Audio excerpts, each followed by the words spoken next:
الشيطان الرجيم بسم الله الرحمن الرحيم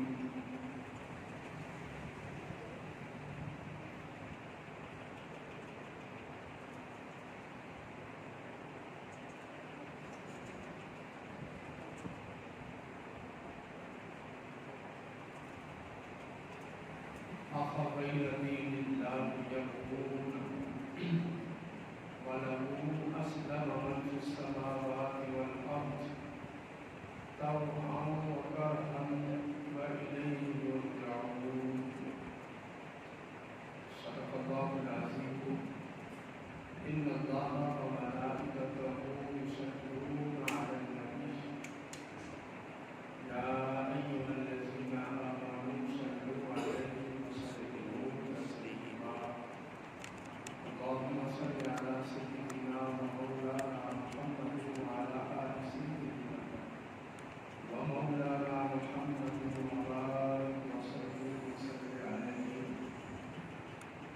أما بعد فهي الصلاة والسلام عليك يا رسول الله وعلى آلك وأصحابك يا سيدي يا حبيب الله. الصلاة والسلام عليك يا سيدي يا نبي الله وعلى آلك وأصحابك يا سيدي يا نور الله. الصلاة والسلام عليك يا سيدي يا شفيع المذنبين وعلى آلك وأصحابك يا سيدي يا رحمة للعالمين. سورہ آل عمران آیت نمبر 82.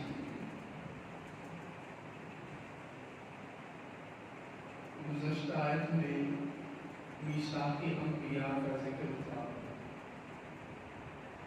سارے نبی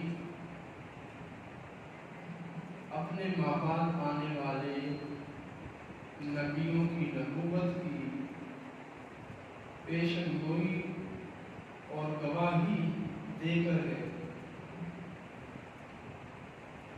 اور اہل کتاب کو بتایا گیا کہ انبیاء کرام کا یہ طریقہ تھا، ان کا یہ انداز تھا، اور ان کا جو رب تبارک و تعالی جل شانہ کی بارگاہ میں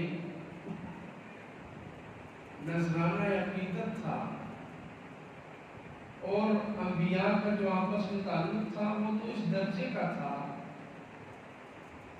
اب تم مختلف ہو گئے ہو. یہودیوں نے دراصل سب سے پہلے بغاوت کی اور عیسیٰ علیہ السلام کی نبوت و رسالت کو انہوں نے ٹھکرا دیا، اور نہ صرف عیسیٰ علیہ السلام کی نبوت کا انکار کیا بلکہ عیسیٰ علیہ السلام پر اور آپ کی پاک باز والدہ محترمہ سیدہ مریم علیہ السلام پر تہمت بھی لگائی.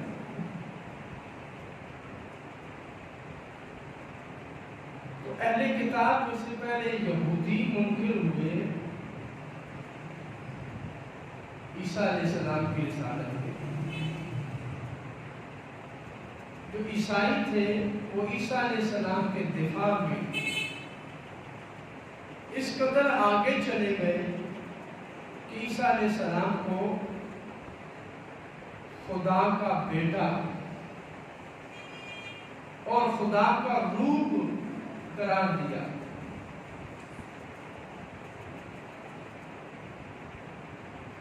اب جب عیسائیوں نے نصارہ نے عیسیٰ علیہ السلام کا دفاع کیا تو وہ حقیقت میں دراصل عیسیٰ علیہ السلام کی تعلیمات کو چھوڑ بیٹھے. ان کی گمراہی عیسیٰ علیہ السلام کے دفاع سے ہی شروع ہو گئی.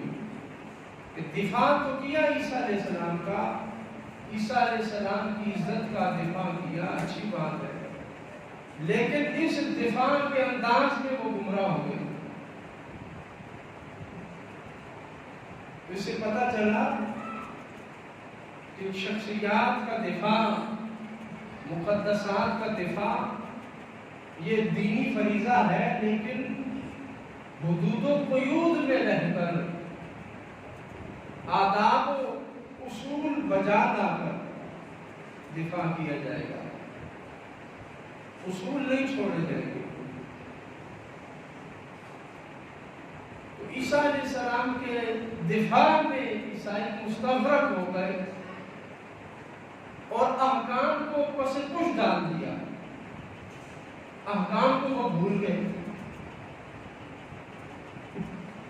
نبی کے ساتھ تعلق تو اپنا رکھا، نبی کی تعلیم بھول گئے، نبی کا حکم بھول گئے، اور نبی کی سنت کو چھوڑ دیا، اور نبی جو کتاب دے کر گئے تھے اس میں تحریف کرنے لگے۔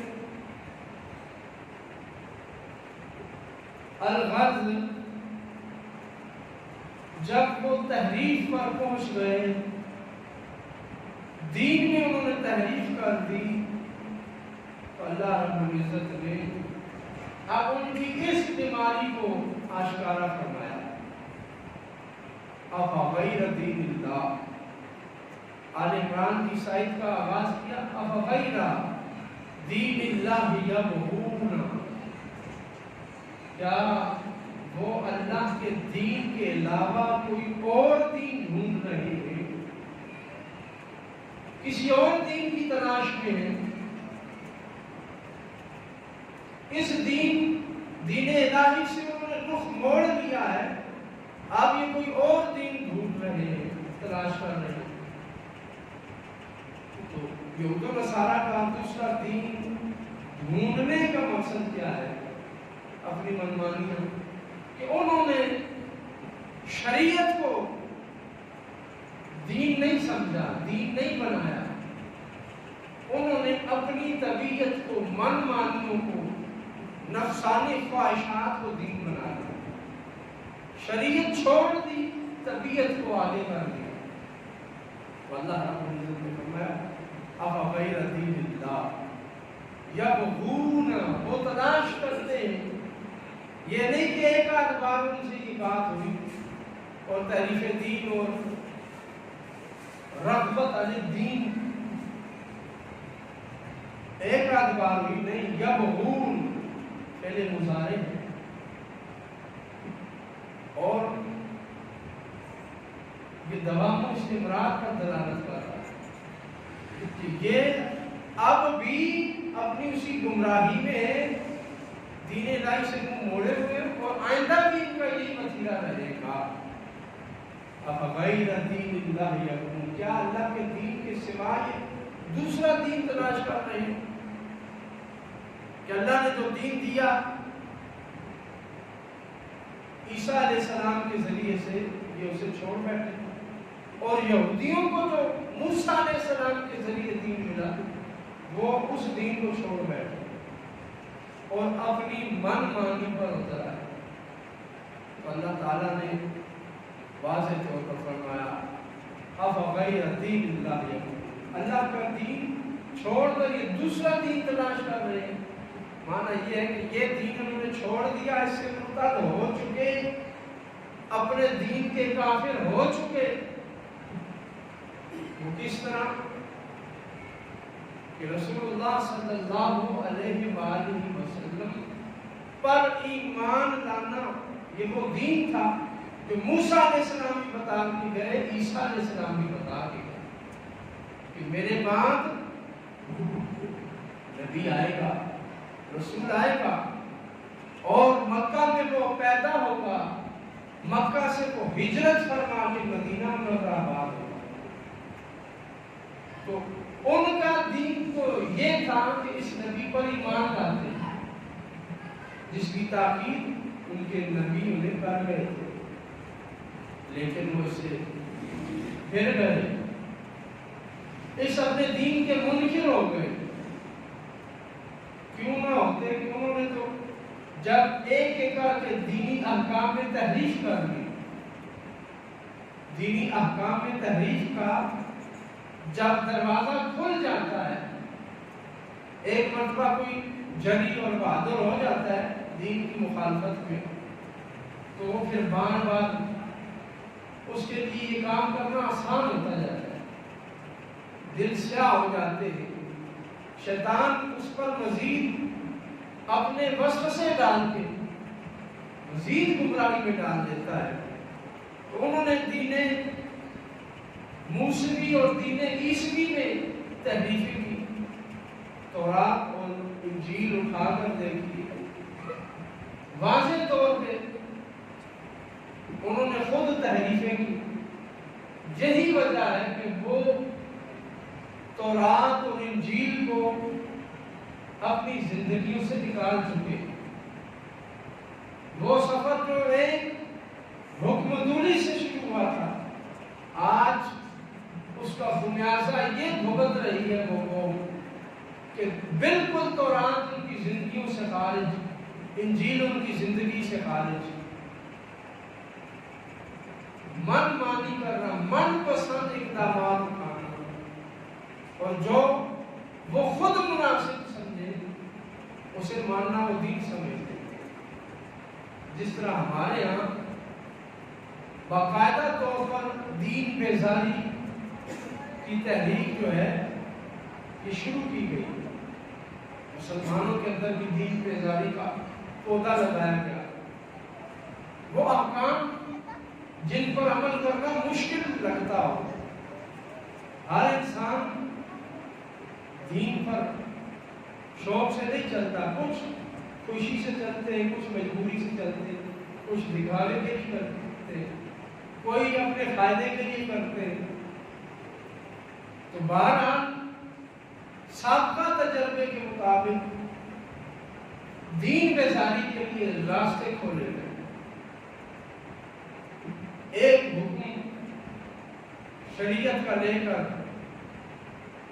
اس کو متنازع بنا کر لوگوں کے ذہن خراب کیے گئے. ایک ایک حکم لے کر لوگوں کو گمراہ کیا گیا. شریعت کے احکام کی دھجیاں اڑائی گئی. آج قوم اس جگہ کھڑی ہوئی ہے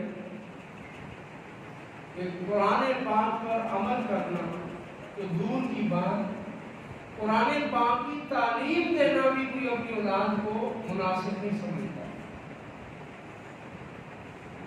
دینی تعلیم حاصل کرنے والوں کو دہشت گرد پر لیبل لگا دیا گیا.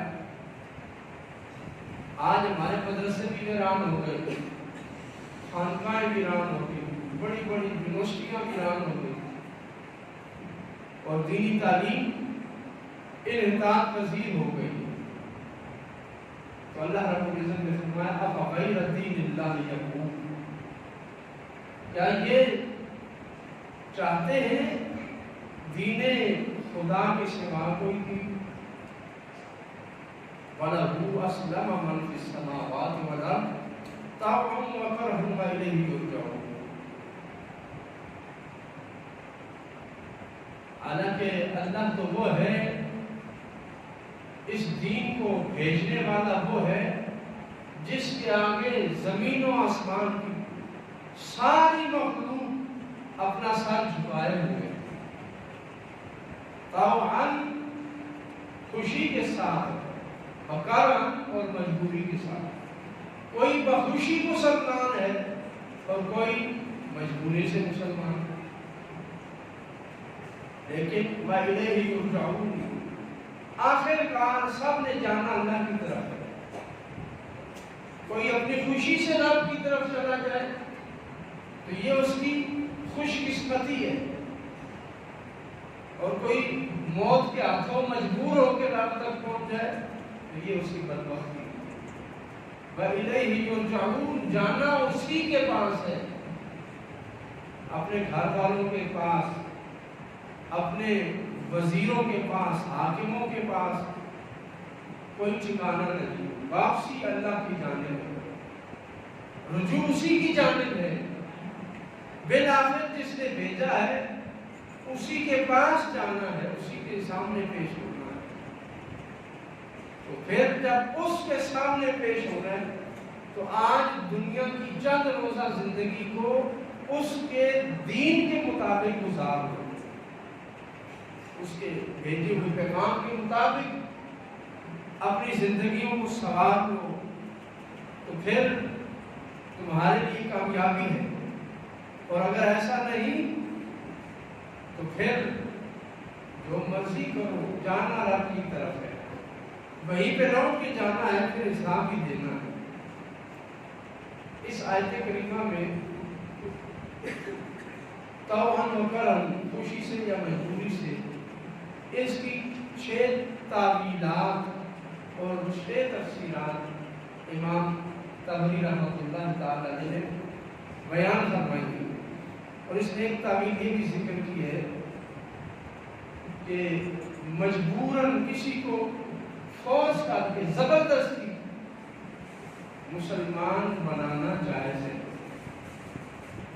زبردستی کسی کو مسلمان بنانا اور معاشرے کا حصہ بنا کے رکھنا یہ جائز اور درست ہے۔ اسی لیے تو اللہ رب العزت نے فرمایا کچھ خوشی سے مسلمان ہیں، کچھ مجبوری سے۔ الغرض اکراہ فی الدین یا دین کے لیے مجبور کرنا، اس کا جواز اس آیت سے ثابت ہوتا ہے۔ اور دوسرا مسئلہ کہ جب عذاب الہی آ جائے اور بندہ اس کو مشاہدہ کر لے، موت کا فرشتہ آ جائے، روح قبض کرنے آ جائے، تو اس وقت ایمان فائدہ نہیں دیتا، اس وقت ایمان لانا مفید نہیں ہے، اس لیے کہ اب معائنہ ہو گیا۔ جیسے فرعون نے دیکھا، عذاب الہی کا مشاہدہ کیا، تو اللہ رب العزت کی ربوبیت کا اقرار کر لیا، لیکن اس کا یہ ایمان قابل قبول ہی نہیں رہا، اس کا یہ ایمان اسے کوئی فائدہ نہیں دے سکتا۔ اس لیے ایمان اور دین یہ اس دنیا کے ساتھی ہے۔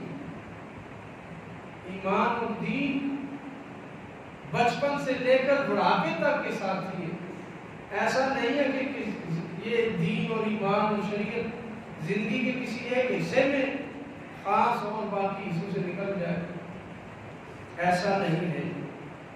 مسلمان جس سٹیج پہ جاتا ہے اس مرحلے پر اسے دین کی ضرورت ہے، اور دین کے ساتھ اس کا تعلق ہونا چاہیے۔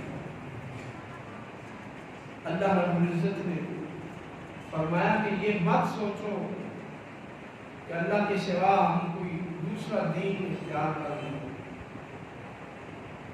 اللہ رب العزت نے فرمایا اگر یہود و نصارہ دین خدا چھوڑ کر دوسرا دین تلاش کرتے تو کرتے رہے، جانا اسی کی بارگاہ میں ہے۔ اے حبیب پیارے، آپ اور آپ کی امتیوں کو یہ زیبا ہے، قل آپ فرما دیجئے، آپ یوں کہا کیجئے، آمنا باللہ، ہم تو اللہ پر ایمان ہے، ہمارا ایمان اللہ پر ہے، کوئی اور دین ہمیں قبول نہیں ہے۔ وَمَا أُنزِلَ عَلَيْنَا، اور ہم اس کو مانتے ہیں جو اللہ نے ہم پر اتارا، اللہ نے جو قرآن کی صورت میں ہمیں دیا ہے، رسول اللہ صلی اللہ علیہ وآلہ وسلم نے جو دین ہمیں دیا ہے ہم اس پر ایمان لاتے ہیں۔ وَمَا أُنزِلَ عَلَىٰ إِبْرَاهِيمَ، اور ہم تو وہ بھی مانتے ہیں جو ابراہیم علیہ السلام پر نازل ہوا، وَإِسْمَاعِيلَ، اور اسماعیل علیہ السلام پر جو رب نے وحی فرمائی ہم اسے بھی مانتے ہیں، وَإِسْحَاقَ، اور اسحاق علیہ السلام پر جو کچھ نازل ہوا ہم اسے بھی مانتے ہیں، وَيَعْقُوبَ، اور یعقوب علیہ السلام پر بھی آنے والے دین کے ہم قائل ہیں، وَالْأَسْبَاطِ، اور یعقوب علیہ السلام کی اولاد میں جتنے نبی آئے ان سب کی نبوت کا اقرار ہم کرتے ہیں۔ وما اوتي موسیٰ عیسیٰ، اور جو دیا گیا موسیٰ علیہ السلام کو اور عیسیٰ علیہ السلام کو وہ سارا ہم مانتے ہیں۔ والنبیون من ربهم، اور جو کچھ نبیوں کو رب کی جانب سے دیا گیا ان کے رب کی جانب سے عطا ہوا ہم وہ سب مانتے ہیں۔ آمنا، ہم ایمان لاتے ہیں، ہم مانتے ہیں۔ لا نفرق بین احد منهم، ہم ان کے ماننے میں کوئی تفریق نہیں کرتے، ہم سب کو مقدس مانتے ہیں، سب کی نبوت کا اقرار کرتے ہیں، اور جو ان پر نازل ہوا تھا حق ہے ہم اس کا اقرار کرتے ہیں۔ وَنَحْنُ لَهُ مُسْلِمُونَ، اور ہماری گردنیں اللہ کے آگے جھکی ہوئی۔ نَحْنُ لَهُ مُسْلِمُونَ، ہم اللہ کے سامنے جھکے ہوئے ہیں، ہماری گردنیں رب کی بارگاہ میں جھکی ہوئی۔ تو یہود و نصارہ نے دین موسوی کا بھی انکار کیا، دین عیسوی کا انکار کیا، اور پھر دین محمدی کے بھی منکر ہو گئے۔ امام واحدی نے کلبی کے حوالے سے اس آیت کا ایک شان نزول لکھا ہے، اگرچہ وہ روایت ضعیف ہے لیکن اس کا مفہوم یہ ہے کہ یہود و نصارہ آپس میں لڑے۔ یہودی کہتے ہیں ہم ابراہیم علیہ السلام کے پیروکار ہیں، عیسائی کہتے ہیں ہم ابراہیم علیہ السلام کی ملت پر ہیں۔ تو یہودی ان کا انکار کرتے ہیں کہ تم ابراہیمی نہیں ہو، عیسائی یہودیوں کو کہتے ہیں کہ تم ابراہیمی نہیں ہو۔ تو دونوں کا جھگڑا ہوا، دونوں رسول اللہ صلی اللہ علیہ وآلہ وسلم کے پاس آئے، دونوں گروہ اہل الکتابین دونوں آئے، اور یہ بات سامنے رکھی کہ آپ بتائیں کہ ہم میں سے کون ابراہیم علیہ السلام کے دین پر ہے۔ نبی کریم علیہ السلام نے فرمایا کہ جو وحی مجھ پر نازل ہوئی اس کے مطابق اے یہودیو تم دین ابراہیمی پر نہیں ہو، اور اے عیسائیو تم بھی دین ابراہیمی کے منکر ہو اور باغی ہو۔ نہ یہودیوں کا تعلق ہے دین ابراہیمی کے ساتھ، نہ عیسائیوں کا تعلق ہے۔ تو آئے تھے حضور سے فیصلہ کروانے، حضور نے تو وہ فیصلہ فرمایا جو رب نے فرمایا۔ تو کہنے لگے لا ناخذ بقضائک لا نرضى بقضائک، ہم آپ کے اس فیصلے پر راضی نہیں ہیں، ولا ناخذ بدینک، ہم آپ کا دین بھی نہیں لیتے، آپ کا دین اور فیصلہ ہم نہیں مانتے۔ تو اس پر یہ آیت نازل ہوئی تھا فغیر دین اللہ یبغون وَلَهُ أَسْلَمَ مَنْ فِي السَّمَاوَاتِ وَالْأَرْضِ طَوْعًا وَكَرْهًا وَإِلَيْهِ يُرْجَعُونَ، کہ رسول اللہ صلی اللہ علیہ وآلہ وسلم کا جو فیصلہ نہیں مانتا وہ دین الہی کا منکر ہے، جو مصطفیٰ کا فیصلہ نہیں مانتا وہ خدا کا منکر ہے۔ اور آج تم اگر نہیں مانتے نہ مانو، کل قیامت کے دن تمہیں لایا جائے گا، اور اس کے مقابل مسلمانوں کو کیا کہا گیا کہ تم یوں کہو کہ آمنا باللہ وما انزل علینا وما انزل علی ابراہیم و اسماعیل و اسحاق، ہم تو ابراہیم علیہ السلام کو بھی مانتے ہیں، اسماعیل علیہ السلام کو بھی مانتے ہیں، اسحاق علیہ السلام کو بھی مانتے ہیں، یعقوب اور آل یعقوب کے انبیاء کو بھی مانتے ہیں، موسیٰ کو بھی مانتے ہیں، عیسیٰ کو بھی مانتے ہیں، سارے نبیوں کو مانتے ہیں۔ معنی یہ ہے کہ جو نبی جس وقت میں آیا، جس زمانے میں آیا، ہم یہ مانتے ہیں کہ وہ اللہ کی طرف اس زمانے اس شہر کے لیے آیا اور اللہ کی طرف سے دین لے کے آیا، اور وہ نبی سچا تھا۔ ابراہیم علیہ السلام بھی سچے، اسماعیل علیہ السلام بھی، اسحاق علیہ السلام بھی، یعقوب علیہ السلام بھی، اور موسیٰ اور عیسیٰ علیہ السلام بھی، اور اس کے علاوہ جتنے اولاد یعقوب میں انبیاء ہیں ہم سب کو مانتے ہیں بلا تفریق، ہم سب کی عظمتوں کے قائل ہیں۔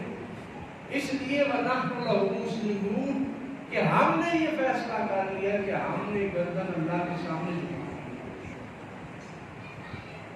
ہم نے سر اللہ کے سامنے جھکانا ہے اور اس کی اطاعت کرنی ہے، اس کی اطاعت اور انقیاد میں ہم نے رہنا ہے، اور اس کے دین کے سوا کوئی دین نہیں چاہتے۔ ہمارا دین دین اسلام ہے، ہماری ملت ابراہیمی ہے، ہم مسلمان ہیں، ہم رب کی توحید کا بھی اقرار کرتے ہیں، نبیوں کی نبوت کا اقرار کرتے ہیں، رسولوں کی رسالت کا اقرار کرتے ہیں، ہم سب کو مانتے ہیں۔ تمام انبیاء اکرام رضوان اللہ تعالی علیہ مجمعین کے دین کے سچا ہونے کی گواہی دیتے ہیں۔ تو اس آیت میں آیت نمبر 84 میں نبی علیہ السلام کو یہ فرمایا گیا کہ آپ یوں کہیں، یعنی یہ پیغام دیں انہیں کہ ہم اقرار کرنے والے ہیں، ہم مسلمان ہیں، ہم گردن جھکانے والے ہیں، ہم اپنی منمانی نہیں کرتے، جو رب حکم دیتا ہے ہم اسے تسلیم کرتے ہیں، جو رب کا حکم ہے وہ ہم تسلیم کرتے ہیں۔ اب یہود و نصارہ کے ساتھ جس بات پہ جھگڑا تھا وہ یہی تھا کہ یہود و نصارہ اپنی منمانی کرتے، دین کو پیچھے چھوڑ دیتے اور دین کے منکر ہو جاتے، جبکہ اللہ نے کیا حکم دیا مسلمان کو، صحابہ کو، حضور کو، کہ تم کو ہم رب کو مانتے ہیں، نحن لہو مسلمون، ہماری گردنیں رب کے سامنے جھکی ہوئی ہے۔ ما سوی اللہ را مسلمان بندہ نیز، اقبال نے کہا تھا ما سوی اللہ را مسلمان بندہ نیز، مسلمان اللہ کے سوا کسی کا بندہ نہیں ہوتا، نہ سورج کا بندہ ہے، نہ چاند کا، نہ اپنے نفس کا بندہ ہے۔ ما سوی اللہ را مسلمان بندہ نیز، مسلمان رب کے سوا کسی کا بندہ نہیں، کسی کا عابد نہیں، کسی کی عبادت نہیں کرتا۔ پیش فرعون سرش افگندہ نیز، مسلمان کا سر کسی فرعون کے سامنے کبھی نہیں جھکتا، مسلمان کا سر کسی فرعون کے سامنے کبھی نہیں جھکتا۔ یہ اقبال نے پیغام دیا کہ مسلمان رب کا بندہ ہے اور اس کی بندگی محض ظاہری سجود و رکوع تک محدود نہیں ہے کہ بس مسجد میں آ کے نماز پڑھ لی تو بندگی ادا ہو گئی، بس کعبے کا سال بعد پھیرا لگا لیا تو بندگی ادا ہو گئی۔ فرمایا نحن لہو مسلمون، ہم رب کے سامنے سر جھکاتے ہیں، جو دین وہ دیتا ہے ہم اس دین کے پیروکار ہیں، ہم کسی دوسرے دین کو نہیں مانتے۔ جھگڑا اصل دین کا ہے، دینداری کا ہے۔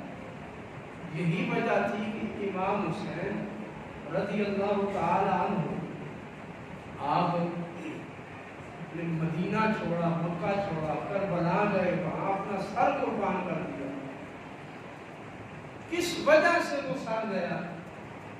کہ یزید کہتا تھا کہ میری حکومت تسلیم کرو، اور یزید کی حکومت سنت رسول کے خلاف تھی۔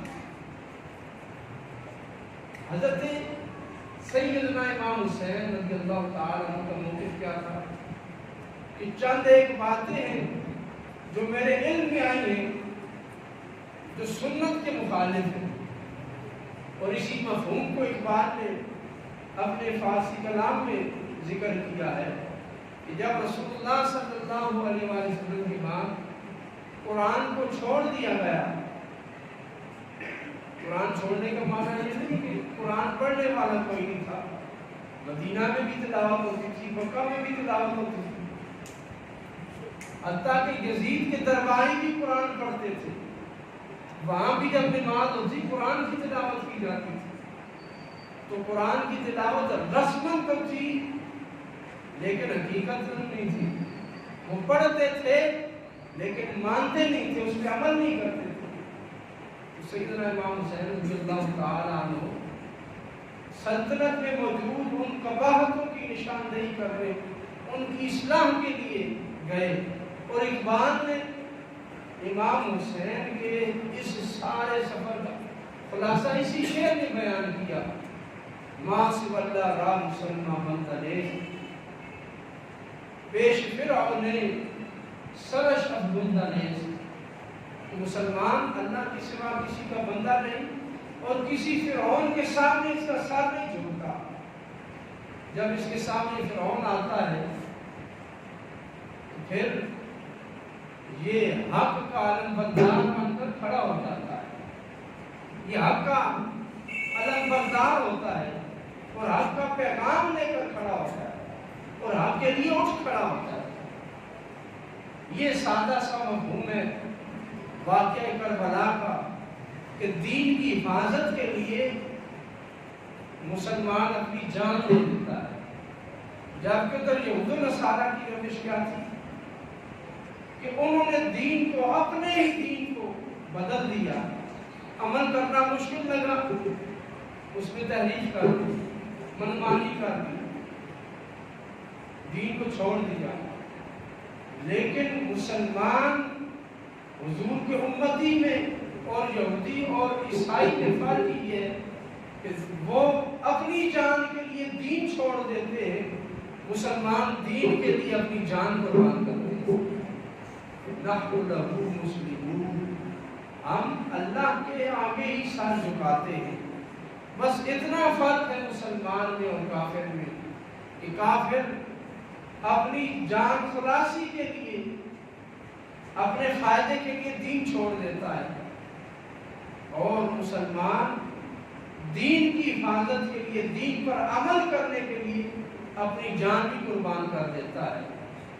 اگر یہ جذبہ ہو تو پھر حسینیت ہے، پھر بندہ مومن سر سے پاؤں تک حسین ہی حسین ہے۔ اور اگر ایسا نہیں ہے، اس کی زندگی فرعون کی سی زندگی ہے اور اس کے مشاغل فرعون جیسے ہیں، دین کے خلاف چلنے میں وہ یزید جیسا ہے، تو وہ 1000 بار بھی امام حسین کا نام لے، پوری زندگی حسین حسین کرتا رہے تو وہ مردود ہے، وہ قابل قبول نہیں ہے۔ کہ سیدنا امام حسین رضی اللہ تعالی عنہ نے رب کے سامنے سر جھکایا ہے، یزید کے سامنے سر نہیں جھکایا ہے۔ اور حسین کا نام لینے والا پھر یزید سے دوستی کیسے کر سکتا ہے؟ یزیدیوں سے اس کے مراسم کیسے ہو سکتے ہیں؟ اس لیے فرمایا وَمَن يَبْتَغِ غَيْرَ الْإِسْلَامِ دِينًا فَلَن يُقْبَلَ مِنْهُ۔ تو یہ بات بھی ذہن میں رکھو کہ جو اسلام کے سوا کوئی دوسرا دین تلاش کرتا ہے، فَلَن يُقْبَلَ مِنْهُ، وہ اس سے قبول نہیں کیا جائے گا، وہ مقبول نہیں ہوگا۔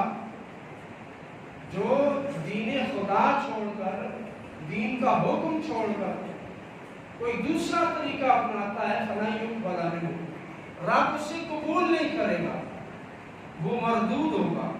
وَهُوَ فِي الْآخِرَةِ مِنَ الْخَاسِرِينَ، اور آخرت میں وہ خسارہ اٹھانے والوں میں سے ہوگا، نقصان اٹھانے والوں میں سے ہوگا۔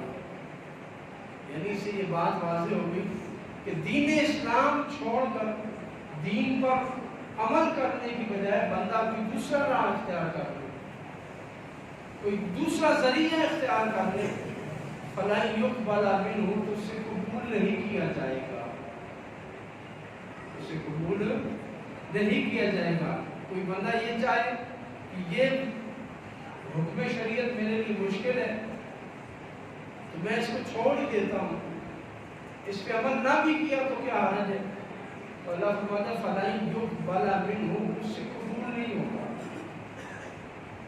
وہ مقبول نہیں ہوگا، وہ دین نہیں بن سکتا، وہ دین کا درجہ نہیں حاصل کر سکتا، وہ آئین، قانون اور دستور نہیں بن سکتا جو دین کے مخالف بنایا جائے۔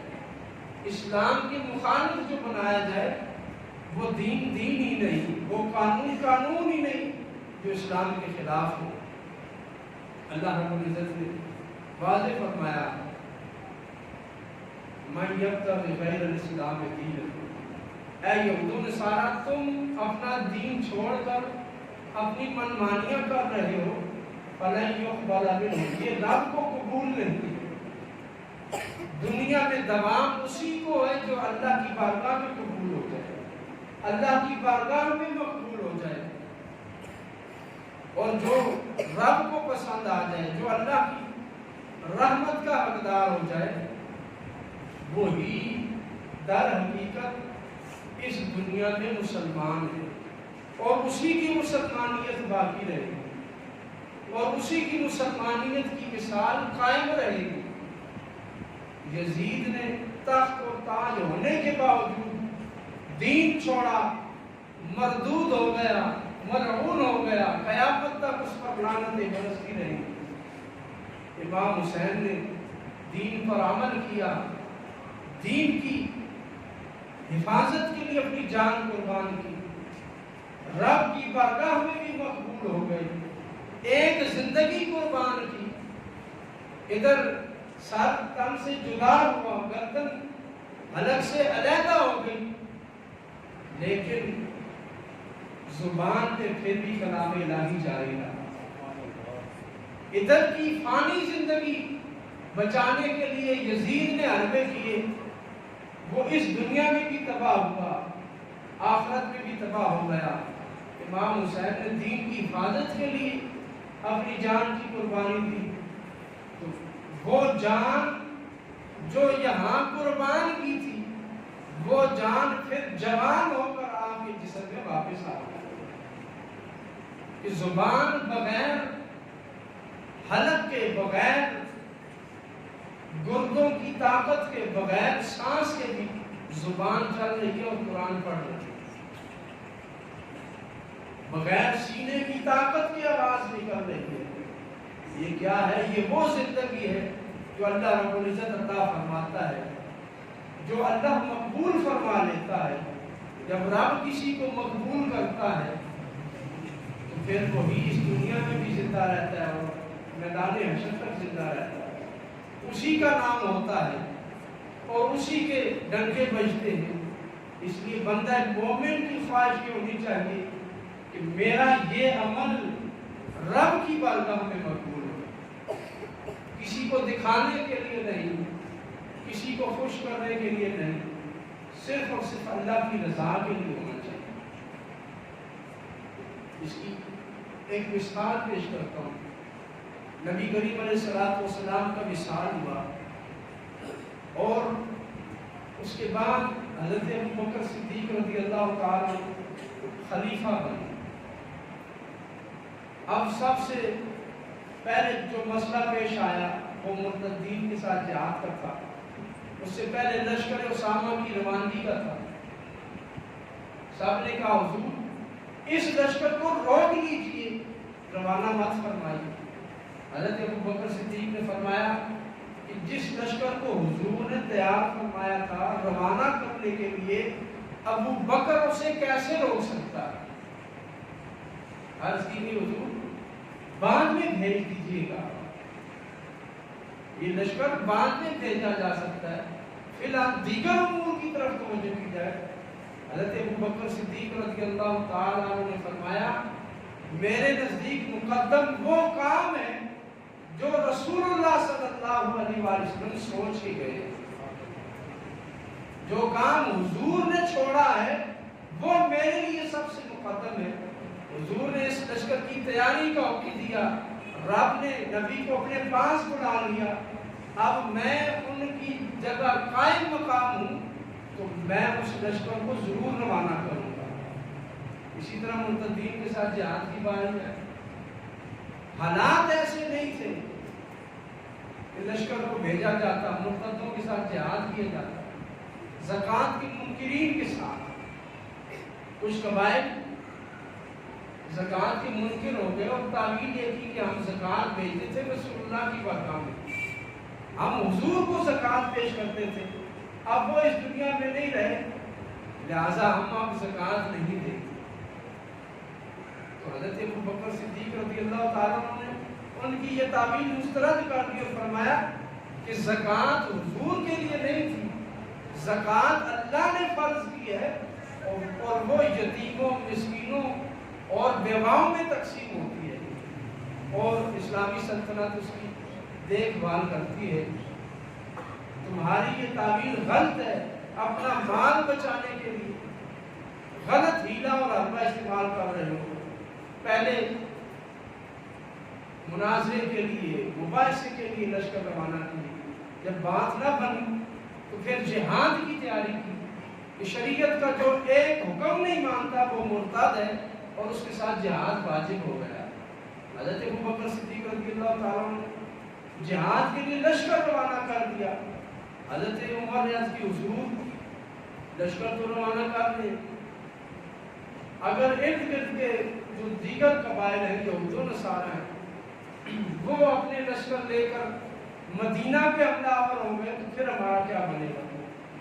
تو حضرت ابوبکر صدیق رضی اللہ تعالیٰ نے فرمایا اگر مجھے یقین ہو جائے کہ سارا مدینہ اور مدینے کے جوان اور بوڑھے اور مرد جہاد کے لیے چلے جائیں گے اور مدینہ منورہ میں صرف خواتین اور ضعیف اور کمزور لوگ رہ جائیں گے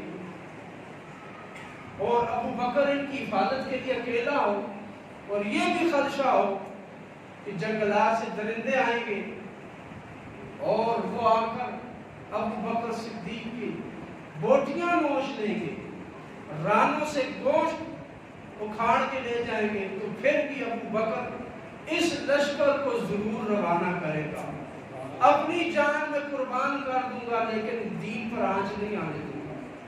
حفاظت دین کے نظریے کے پیش نظر حضرت ابوبکر صدیق رضی اللہ تعالیٰ عنہ نے وہ لشکر روانہ کر دی اور ایک مثال قائم کر دی کہ مسلمان کے لیے سب سے مقدم دین اور شریعت کا تحفظ ہے۔ پھر مسئلہ پیش آیا، سیدہ فاطمہ الزہرا رضی اللہ تعالی عنہا نے حضرت ابوبکر صدیق رضی اللہ تعالیٰ کی بارگاہ میں یہ مقدمہ قائم کیا کہ باغ فطر جس کی آمدن اہل بیت پہ خرچ ہوتی تھی وہ ہمیں دیا جائے، وہ ہمیں دیا جائے۔ تو حضرت ابوبکر صدیق رضی اللہ تعالیٰ نے فرمایا کہ ہر ایک کی وراثت ہوتی ہے لیکن نبیوں کی وراثت نہیں ہے، مال و دولت انبیاء کی وراثت نہیں۔ حضور خود مجھے بتا کے گئے کہ میری وراثت علم ہے، میں مال و دولت چھوڑ کے نہیں جا رہا، اگر باغ فطر وراثت ہوتی تو میں ضرور آپ کو دے دیتا۔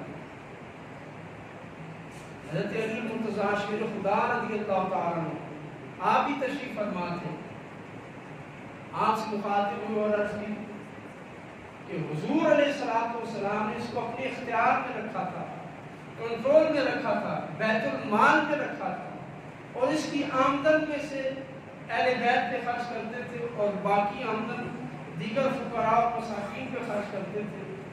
میں اس کو اسی طرح باقی رکھوں گا، جتنی آمدن حضور اہل بیت پہ خرچ فرماتے تھے اتنی آمدن اہل بیت پہ خرچ ہوگی، جتنی آمدن اس باغ کی دیگر فقیروں میں مسکینوں میں تقسیم ہوتی تھی اتنی آمدن دیگر فقراء اور مساکین میں تقسیم کروں گا۔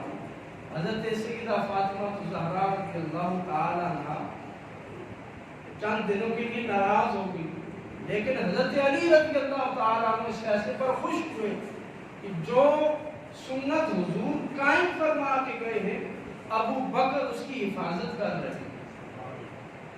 یہی وجہ ہے کہ بعد میں سیدہ فاطمہ الزہرا رضی اللہ تعالیٰ عنہ بھی آپ سے راضی ہو گئی اور ایک روایت کے مطابق آپ کا جنازہ حضرت فاطمہ پھر جنازہ بھی حضرت ابو بکر نے پڑھایا۔ وجہ کیا تھی؟ سیدنا صدیق اکبر رضی اللہ تعالیٰ عنہ نے محض کسی کو خوش کرنے کے لیے کوئی اقدام نہیں اٹھایا، اگر قدم اٹھایا کوئی فیصلہ کیا تو وہ سنت کے پیش نظر کیا، دین کی حفاظت کے پیش نظر کیا۔ اگر سیدنا ابو بکر صدیق رضی اللہ تعالیٰ سنت رسول سے ذرا بھی ہٹتے تو حضرت علی المرتضیٰ شیر خدا رضی اللہ تعالیٰ عنہ کی ذوالفقار ہر وقت ان کے ساتھ میں منڈا رہی تھی. اگر سیدنا امام حسین رضی اللہ تعالیٰ عنہ یزید کے سامنے ڈٹ سکتے ہیں تلے تنا، تو پھر حضرت علی المرتضیٰ شیر خدا رضی اللہ تعالیٰ عنہ بھی اگر حضرت ابو بکر کو غلط سمجھتے تو ان کے خلاف صف آرا ہو جاتے اور کھڑے ہو جاتے. انہوں نے حضور علیہ السلام کی اس جانشین کی معاونت کر کے ساتھ دے کر یہ بتا دیا کہ جو فیصلہ صدیق اکبر نے کیا ہے وہ خلوص پر مبنی ہے اور دین کی حفاظت کے پیش نظر ہے، وگرنہ کل ہر کوئی اٹھ کر دین میں تحریف کرتا رہے گا اور رسول اللہ صلی اللہ علیہ وسلم کی سنت میں تبدیلی کرتا رہے گا. اور فرمائیے اس قدر تبدیلی کہ اہل بیت اطہار حضرت سیدہ فاطمہ الزہرا جنتی خواتین کی سردار کے مطالبہ کے باوجود بھی، حالانکہ حضرت ابو بکر صدیق خلیفہ المسلمین تھے، آپ کو اختیار حاصل تھا، آپ چاہتے تو اپنی مرضی سے وہ آمدن یا وہ باغ استعمال کے لیے ان کو دے سکتے تھے. خلیفہ وقت کو کچھ اجازتیں ہوتی ہیں، اس کو اختیارات ہوتے ہیں، لیکن حضرت ابو بکر نے فرمایا کہ جو نبی کریم علیہ السلام چھوڑ کے گئے، ابو بکر یہ گوارا نہیں کرتا کہ اس میں ذرا سی بھی تبدیلی کی جائے، اس میں تغیر کیا جائے. یہ واضح حضرت ابو بکر نے کہا اور حضرت علی نے کہا ہے صدیق تو نے صحیح کہا ہے. حضرت علی رضی اللہ تعالیٰ نے حضرت ابو بکر کا ساتھ دیا اور اس عمل پر گواہی دی کہ حضرت ابو بکر سنت رسول پر ہے. مالک کائنات ہمیں اپنے تمام امور میں دین کو پیش نظر رکھنے کی توفیق عطا فرمائے کہ دین میں تحریف یا دین میں تبدیلی اور سنت میں تبدیلی کا اختیار جب حضرت ابو بکر نے نہیں کیا، سنت میں تبدیلی کا وہم بھی حضرت ابو بکر کے ذہن میں نہیں آیا، حضرت عمر کے ذہن میں نہیں آیا، تو پھر آج کا کوئی عالم اور پھر کوئی شیخ، کوئی پیر، کوئی وزیر، کوئی سپہ سالار، اس کو کیسے اجازت ہو سکتی ہے کہ وہ دین میں تحریف کر لے؟ حضرت علی رضی اللہ تعالیٰ عنہ، حضرت سیدہ فاطمہ الزہرا، حضرت امام حسن، حضرت امام حسین، پنجتن پاک کا یہ خوبصورت گھرانہ، جب انہوں نے دین میں تحریف کو قبول نہیں کیا اور دین میں تحریف کی راہ نہیں نکالی، تو ہمیں بھی چاہیے کہ ہم اس دین پر رہیں جو دین ہمیں پنجتن پاک دے کے گئے، جو فکر اور سوچ کو دے کر گئے ہیں. مالک کائنات ہم سب کا خاتمہ بالایمان فرمائے اور دین محمدی پر مستقیم مزاج رہنے کی توفیق عطا فرمائے. وآخر دعوانا الحمدللہ.